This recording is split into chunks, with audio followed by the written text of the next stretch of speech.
Hello students, welcome to your Vidur academy. मैं प्रदीप कुमार आपके सामने उपस्थित हूँ इंडियन पॉलिटी का नेक्स्ट पार्ट लेकर, जिसमें आज हम यूनियन कैबिनेट यानी केंद्रीय मंत्रिपरिषद से रिलेटेड क्वेश्चंस डिस्कस करेंगे। ये सभी क्वेश्चंस रेलवे के प्रीवियस ईयर के एग्जाम्स से लिए गए हैं।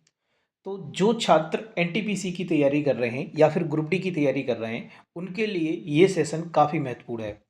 शुरुआत करते हैं आज का सेशन। उससे पहले अभी तक आपने चैनल को सब्सक्राइब नहीं किया है तो चैनल को सब्सक्राइब कर लीजिए और वीडियो को ज़्यादा से ज़्यादा अपने दोस्तों में शेयर कर दीजिए। स्टार्ट करते हैं आज का पहला क्वेश्चन। आज का पहला क्वेश्चन है, भारतीय संविधान के किस अनुच्छेद में कहा गया है कि मंत्रिपरिषद लोकसभा के प्रति सामूहिक रूप से उत्तरदायी होगी? ये चार ऑप्शन हैं, बताइए कि कौन सा सही जवाब होगा। तो इसका सही जवाब हो जाएगा ऑप्शन ए। अनुच्छेद 75 का 3 ये कहता है कि मंत्रिपरिषद लोकसभा के प्रति सामूहिक रूप से उत्तरदायी होगी। चलिए इसकी डिटेल देख लेते हैं। भारतीय संविधान के अनुच्छेद 75 के 3 में ये कहा गया है कि मंत्रिपरिषद लोकसभा के प्रति सामूहिक रूप से उत्तरदायी होगी। लोकसभा संसद का निम्न सदन है। इसके सदस्यों का चुनाव गुप्त मतदान के द्वारा वयस्क मताधिकार जो 18 वर्ष के ऊपर होते हैं के आधार पर होता है। प्रधानमंत्री के परामर्श के आधार पर राष्ट्रपति के द्वारा लोकसभा को समय से पहले भी भंग किया जा सकता है। इसकी दो बैठकों के बीच 6 माह से अधिक का अंतर नहीं होना चाहिए। अगला क्वेश्चन है कि भारत सरकार की संघीय कार्यपालिका का प्रमुख कौन होता है? तो इसका सही जवाब हो जाएगा ऑप्शन ए, प्रधानमंत्री। प्रधानमंत्री भारत सरकार की संघीय कार्यपालिका का प्रमुख होता है। भारत सरकार की संघीय कार्यपालिका का प्रमुख प्रधानमंत्री होता है। प्रधानमंत्री के नेतृत्व में केंद्रीय मंत्रिमंडल समस्त कार्यपालिकीय कार्यवाही के लिए जिम्मेदार होते हैं। संसदीय शासन व्यवस्था के साथ भारतीय राज्य व्यवस्था में राष्ट्रपति कार्यपालिका का नाममात्र का प्रमुख होता है, जबकि प्रधानमंत्री वास्तविक प्रमुख होता है। अगले क्वेश्चन की ओर मूव ऑन करते हैं। तो अगला क्वेश्चन है, भारतीय संविधान का कौन सा अनुच्छेद राष्ट्रपति को सूचना आदि प्रस्तुत करने के संबंध में प्रधानमंत्री के कर्तव्यों से संबंधित है? बताइए कौन सा सही जवाब होगा। तो इसका सही जवाब हो जाएगा ऑप्शन डी, अनुच्छेद 78। अनुच्छेद 78 ये कहता है कि राष्ट्रपति को सूचना या आदि प्रस्तुत करने के संबंध में प्रधानमंत्री के कर्तव्यों से संबंधित है। भारतीय संविधान का अनुच्छेद 78 राष्ट्रपति को सूचना आदि प्रस्तुत करने के संबंध में प्रधानमंत्री के कर्तव्यों से संबंधित है। अगला क्वेश्चन है कि मंत्रिपरिषद का अध्यक्ष कौन होता है? तो इसका सही जवाब हो जाएगा ऑप्शन डी, प्रधानमंत्री। प्रधानमंत्री मंत्रिपरिषद का या भारत सरकार का अध्यक्ष होता है।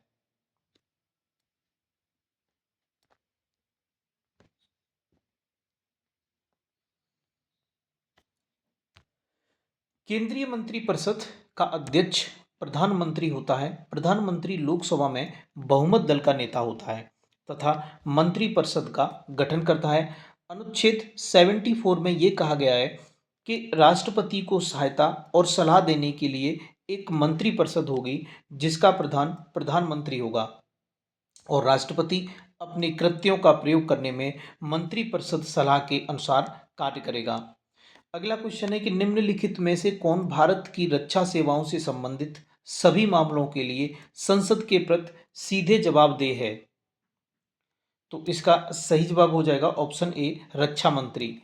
रक्षा मंत्री भारत की रक्षा सेवाओं से संबंधित सभी मामलों के लिए संसद के प्रति सीधे जवाबदेह है। भारत की रक्षा सेवाओं से संबंधित सभी मामलों के लिए संसद के प्रति सीधे जवाबदेह भारत का रक्षा मंत्री होता है।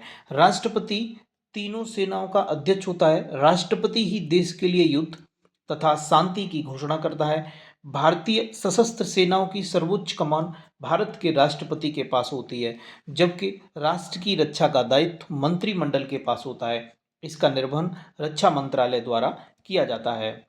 अगला क्वेश्चन है कि पहली बार प्रधानमंत्री पद की शपथ लेते समय इनमें से किसकी आयु सर्वाधिक थी? बताइए, ये चार ऑप्शंस हैं। तो इसका सही जवाब हो जाएगा ऑप्शन ए, मोरारजी देसाई। मोरारजी देसाई की आयु सबसे अधिक थी। कब? जब इन्होंने पहली बार प्रधानमंत्री पद की शपथ ली थी। मोरारजी देसाई का जन्म 29 फरवरी 1896 को हुआ था। ये 24 मार्च 1977 से 28 जुलाई 1979 तक भारत के प्रधानमंत्री के रूप में रहे। उस समय उनकी उम्र लगभग 81 वर्ष थी। संघ के मंत्रिपरिषद में कितने मंत्री शामिल किए जा सकते हैं? कितने किए जा सकते हैं, बताइए। तो इसका सही जवाब हो जाएगा ऑप्शन बी, लोकसभा के कुल सदस्यों का 15%। लोकसभा के कुल सदस्यों का 15% संघ के मंत्रिपरिषद में मंत्री शामिल किए जा सकते हैं। संघ के मंत्रिपरिषद में मंत्रियों की संख्या लोकसभा के कुल सदस्यों का 15% होगा। यह प्रावधान 51वें संविधान संशोधन 2003 द्वारा किया गया। लोकसभा में अधिकतम सदस्यों की संख्या 552 है। इस हिसाब से कैबिनेट में मंत्रियों की संख्या 81 से ज़्यादा नहीं हो सकती। भारतीय संविधान में मंत्रिमंडल के गठन से जुड़े संविधान के अनुच्छेद 74, 75 और 77 महत्वपूर्ण हैं। अगला क्वेश्चन है कि केंद्र की मंत्रिपरिषद में कितने मंत्रियों को शामिल किया जा सकता है? तो इसका सही जवाब हो जाएगा ऑप्शन ए। वही क्वेश्चन है, सेम रिपीट हुआ है। लोकसभा के कुल 15 माफ कीजिए, लोकसभा के कुल सदस्यों के 15% को केंद्र की मंत्रिपरिषद में शामिल किया जा सकता है।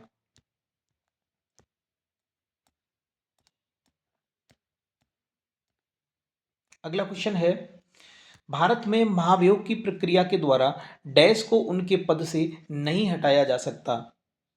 तो इसका सही जवाब हो जाएगा ऑप्शन डी, प्रधानमंत्री। प्रधानमंत्री को महाभियोग की प्रक्रिया के द्वारा उनके पद से नहीं हटाया जा सकता। बाकी मुख्य भारत के मुख्य न्यायाधीश या मुख्य चुनाव आयुक्त या भारत के राष्ट्रपति, इन सभी को महाभियोग की प्रक्रिया के तहत हटाया जा सकता है। महाभियोग राष्ट्रपति, उच्चतम न्यायालय व उच्च न्यायालय के न्यायाधीश को हटाने की एक प्रक्रिया है। इसका उल्लेख संविधान के आर्टिकल 61, 124 के 4, 5, 27, 217 और 218 में मिलता है। दूसरी तरफ मुख्य निर्वाचन आयुक्त को उनके पद से उस रीति से व उन्हीं आधारों पर हटाया जा सकता है जिस रीति व आधारों पर उच्चतम न्यायालय के न्यायाधीशों को हटाया जा सकता है, अन्यथा नहीं। उल्लेखनीय है कि भारत के प्रधानमंत्री के लिए महाभियोग की प्रक्रिया लागू नहीं होती। अगला है कि भारत में इनमें से किसे पदच्युत करने के लिए महाभियोग की प्रक्रिया लागू नहीं होती। तो वही क्वेश्चन है, इसका सही जवाब हो जाएगा ऑप्शन सी, प्रधानमंत्री। संसदीय प्रणाली में राष्ट्रपति द्वारा विधायी, न्यायिक एवं आपातकालीन शक्तियों का उपयोग वास्तव में किसकी सलाह पर किया जाता है? तो इसका सही जवाब हो जाएगा ऑप्शन डी, मंत्रिपरिषद। मंत्रिपरिषद की सलाह पर संसदीय प्रणाली में राष्ट्रपति द्वारा विधायी, न्यायिक एवं आपातकालीन शक्तियों का उपयोग किया जाता है। संसदीय प्रणाली में राष्ट्रपति द्वारा विधायी, न्यायिक और आपातकालीन शक्तियों का उपयोग वास्तव में मंत्रिमंडल की सलाह पर ही किया जा सकता है। संविधान के अनुच्छेद 74 में यह उल्लिखित है कि राष्ट्रपति को सहायता और सलाह देने हेतु एक मंत्रिपरिषद होगी जिसका प्रधान प्रधानमंत्री होगा। राष्ट्रपति मंत्रिपरिषद की सलाह पर पुनर्विचार करने की अपेक्षा कर सकता है।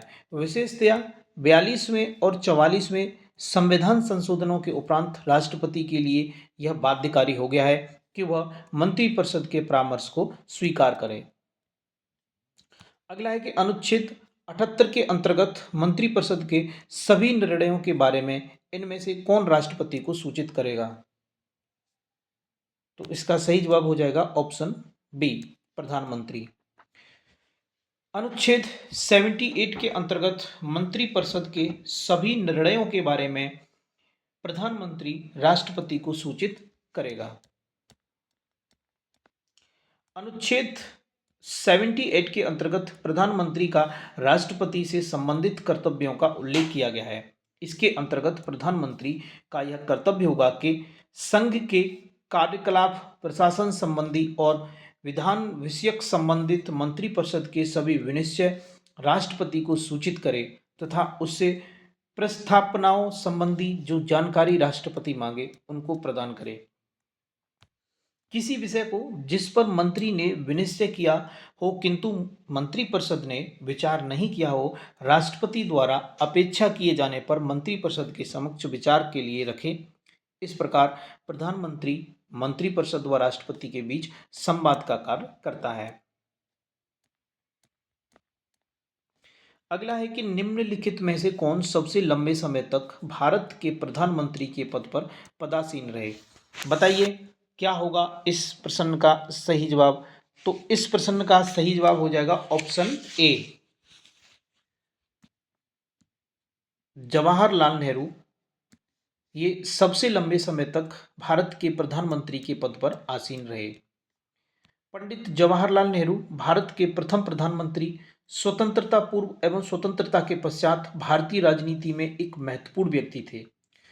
वह स्वतंत्र भारत के इतिहास में भारत के सबसे लंबे समय तक प्रधानमंत्री के तौर पर आसीन रहने वाले प्रधानमंत्री थे। इन्होंने 15 अगस्त 1947 से लेकर 27 मई 1964 तक भारत के प्रधानमंत्री के तौर पर कार्य किया। पंडित जवाहरलाल नेहरू के जन्म दिवस 14 नवंबर को भारत में बाल दिवस के रूप में मनाया जाता है। अगला है कि इनमें से कौन 2 बार भारत के कार्यवाहक प्रधानमंत्री के रूप में रहे। ठीक है, कौन कार्यवाहक प्रधानमंत्री बने थे बताइए। तो इसका सही जवाब हो जाएगा ऑप्शन डी, गुलजारी लाल नंदा। गुलजारी लाल नंदा 2 बार भारत के कार्यवाहक प्रधानमंत्री यानी एक्टिंग प्राइम मिनिस्टर बने थे। गुलजारी लाल नंदा 2 बार भारत के कार्यवाहक प्रधानमंत्री पद पर रहे।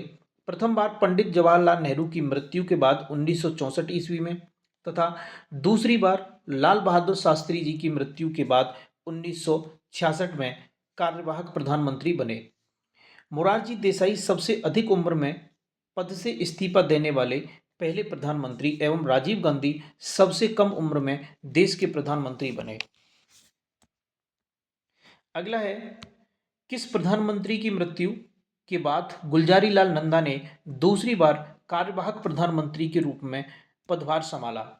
तो इसका सही जवाब हो जाएगा, अभी पढ़ा था हमने यहाँ पर, ठीक है, ये लाल बहादुर शास्त्री के बाद में। तो इसका सही जवाब हो जाएगा ऑप्शन ए, लाल बहादुर शास्त्री की मृत्यु के बाद गुलजारी लाल नंदा ने दूसरी बार कार्यवाहक प्रधानमंत्री के रूप में पदभार संभाला था। अगला है कि भारत के प्रथम और एकमात्र कार्यकारी प्रधानमंत्री कौन थे। तो इसका सही जवाब हो जाएगा ऑप्शन डी, गुलजारी लाल नंदा। ये भारत के प्रथम और एकमात्र कार्यकारी प्रधानमंत्री थे, एक्टिंग पीएम। भारतीय संविधान में केंद्र एवं राज्य दोनों में संसदीय लोकतंत्र के रूप में शासन की डैश संरचना का प्रावधान किया गया है।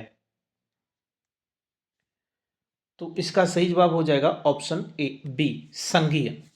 भारतीय संविधान में केंद्र एवं राज्य दोनों में संसदीय लोकतंत्र के रूप में शासन की संघीय संरचना का प्रावधान किया गया है। भारतीय संविधान में केंद्र एवं राज्य दोनों में संघीय लोकतंत्र के रूप में शासन की संघीय संरचना का प्रावधान किया गया है। उल्लेखनीय है कि भारत में केंद्र राज्य संबंध संघवाद की ओर उन्मुख है। केंद्र व राज्यों के बीच किए गए शक्तियों का विभाजन भारत सरकार अधिनियम 1935 में उल्लिखित योजना पर आधारित है। अगला है कि भारत में केंद्रीय मंत्री पद की शपथ से संबंधित प्रावधान डैश में किए गए थे।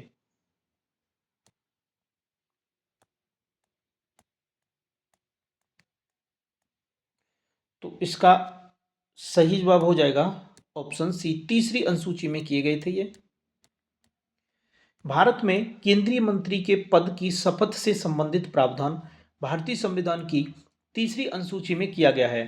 तीसरी अनुसूची में संसद के सदस्यों व संघ के मंत्रियों, उच्चतम न्यायालय, उच्च न्यायालयों के न्यायाधीशों, राज्य विधानमंडल के सदस्यों, राज्य मंत्री तथा भारत के नियंत्रक एवं महालेखा परीक्षक की शपथ से संबंधित प्रावधान है।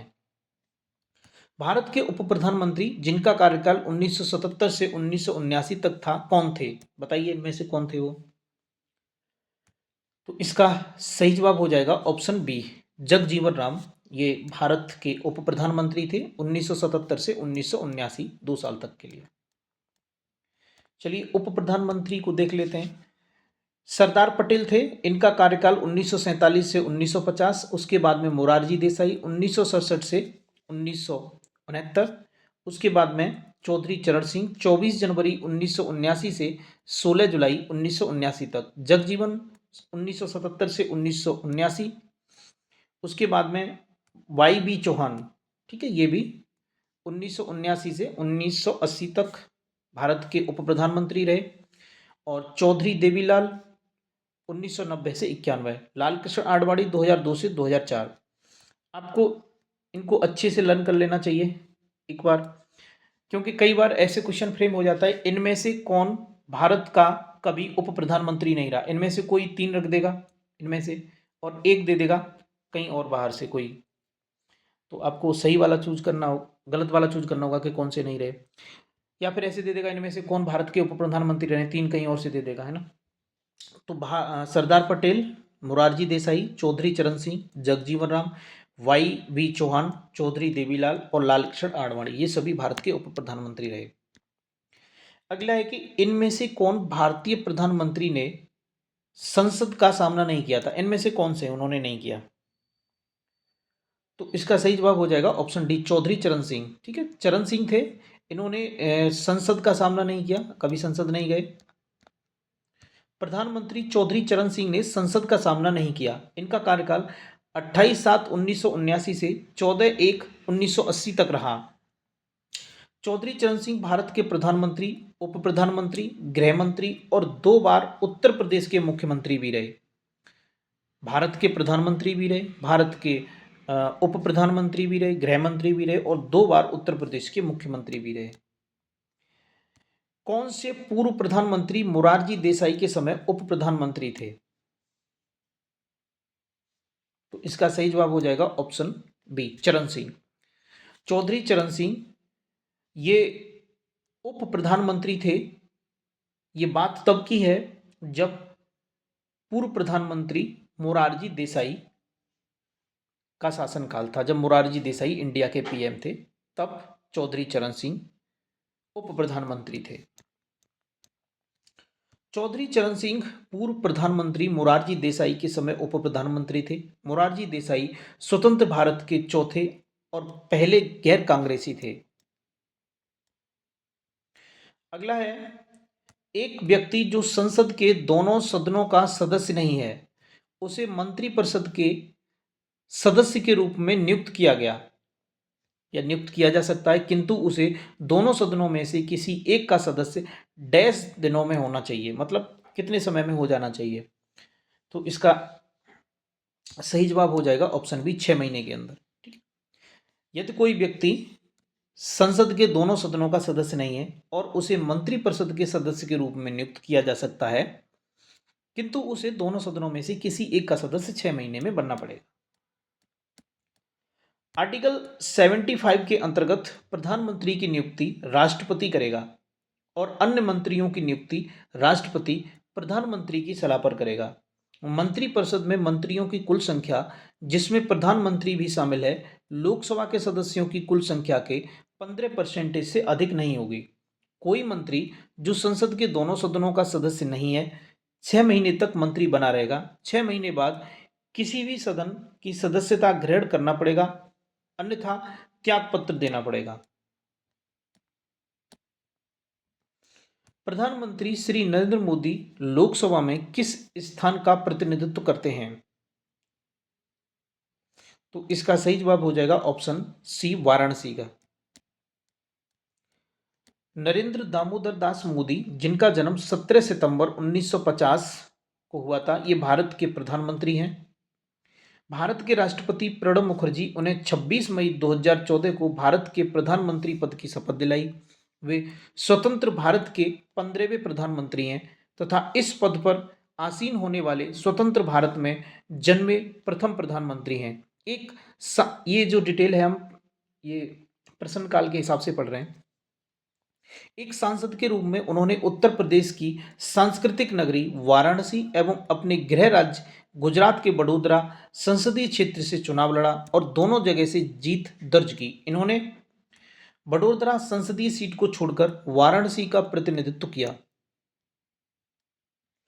भारत के 15वें प्रधानमंत्री नरेंद्र मोदी।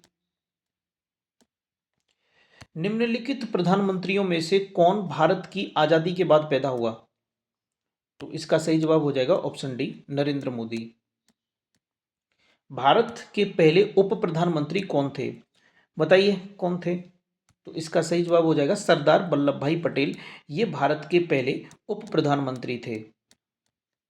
भारत के उप प्रधानमंत्री का पद तकनीकी रूप से एक संवैधानिक पद नहीं है और न ही संविधान में इसका कोई उल्लेख है, लेकिन कई अवसरों पर विभिन्न सरकारों ने अपने किसी एक वरिष्ठ मंत्री को उप प्रधानमंत्री निर्दिष्ट किया है। इस पद के पहले धारक सरदार वल्लभ भाई पटेल थे, जो कि जवाहरलाल नेहरू के कैबिनेट में गृह मंत्री भी थे। निम्नलिखित में से कौन भारत के प्रधानमंत्री बनने से पहले एक मुख्यमंत्री नहीं थे? तो इसका सही जवाब हो जाएगा ऑप्शन सी, इंदिरा गांधी। इंदिरा गांधी भारत की प्रधानमंत्री बनने से पहले मुख्यमंत्री नहीं थी। बाकी मोरारजी देसाई, चौधरी चरण सिंह और ये वीपी सिंह, ये प्रधानमंत्री बनने से पहले किसी न किसी राज्य के मुख्यमंत्री थे। इंदिरा गांधी एकमात्र ऐसी प्रधानमंत्री थी जो प्रधानमंत्री बनने से पहले किसी राज्य की मुख्यमंत्री नहीं थी, जबकि अन्य 3 मुख्यमंत्री पद ग्रहण कर चुके थे। प्रधानमंत्री डैश के पदेन अध्यक्ष हैं, इनमें से बताइए किसके पदेन अध्यक्ष हैं? तो इसका सही जवाब हो जाएगा ऑप्शन बी, CSIR के पदेन अध्यक्ष हैं प्रधानमंत्री। CSIR की स्थापना 1942 में हुई थी।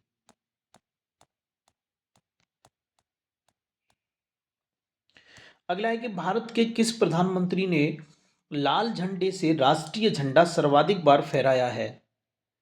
तो इसका सही जवाब हो जाएगा ऑप्शन बी, जवाहरलाल नेहरू ने। जवाहरलाल नेहरू ने लाल किले से राष्ट्रीय झंडा सर्वाधिक बार फहराया है। लाल किले से सबसे ज्यादा 17 बार तिरंगा फहराने का अवसर प्रथम प्रधानमंत्री जवाहरलाल नेहरू को मिला था, जिनका कार्यकाल 15/8/1947 से 27/5/1964 था। वहीं उनकी पुत्री इंदिरा गांधी ने भी लाल किले से 16 बार राष्ट्रध्वज फहराया। अगला है कि भारत में कार्यकारी प्रमुख किसे माना जाता है? तो इसका सही जवाब हो जाएगा ऑप्शन ए, प्रधानमंत्री को भारत में कार्यकारी प्रमुख माना जाता है। भारत में कार्यकारी प्रमुख प्रधानमंत्री को माना जाता है। अनुच्छेद 78 के 1 के अनुसार राष्ट्रपति की सहायता और सलाह देने के लिए एक मंत्रिपरिषद होगी, जिसका प्रधान प्रधानमंत्री होगा। इस प्रकार प्रधानमंत्री केंद्रीय सरकार का प्रमुख होता है। प्रमुखतः वह लोकसभा में बहुमत दल का नेता भी होता है। अगला है कि भारत के प्रधानमंत्री के पद हेतु नामित किए जाने के लिए एक व्यक्ति की न्यूनतम आयु कितनी होनी चाहिए?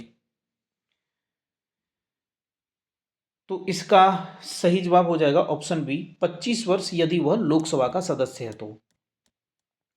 भारत के प्रधानमंत्री के पद हेतु नामित किए जाने के लिए किसी व्यक्ति की न्यूनतम आयु 25 वर्ष होनी चाहिए। संविधान के अनुच्छेद 75 के 1 के अनुसार राष्ट्रपति प्रधानमंत्री की नियुक्ति करेगा, जिसे लोकसभा या राज्यसभा का सदस्य होना अनिवार्य है। यदि प्रधानमंत्री राज्यसभा या लोकसभा का सदस्य नहीं है तो उसे 6 माह के अंदर किसी सदन का सदस्य होना पड़ेगा। भारत के प्रधानमंत्री के रूप में नियुक्ति के लिए पात्र होने की न्यूनतम आयु क्या है? तो इसका सही जवाब हो जाएगा ऑप्शन ए, 25 वर्ष।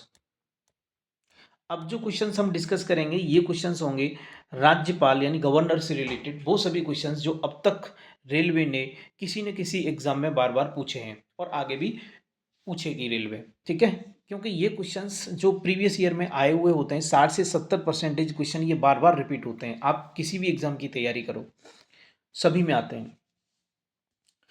निम्नलिखित में से किस अनुच्छेद द्वारा राज्यपाल में राज्य की कार्यकारी शक्तियां निहित हैं?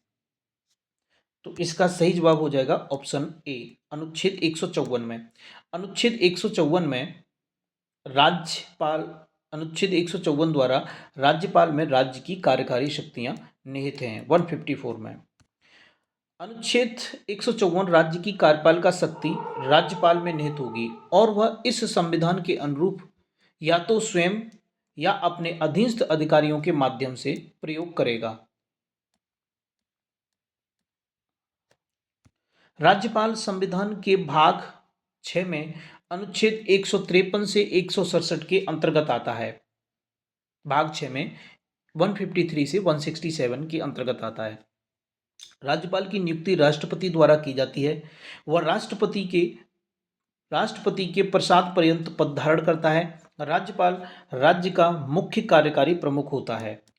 1956 के 7वें संवैधानिक संशोधन अधिनियम ने एक ही व्यक्ति को 2 या अधिक राज्यों के लिए राज्यपाल के रूप में नियुक्त करने की सुविधा प्रदान की। कब? 1956 के 7वें कॉन्स्टिट्यूशनल अमेंडमेंट ने। अगला है, भारतीय संविधान के अनुसार इनमें से कौन सा राज्य कार्यपालिका का एक अंग है? बताइए कौन सा है अंग कार्यपालिका का?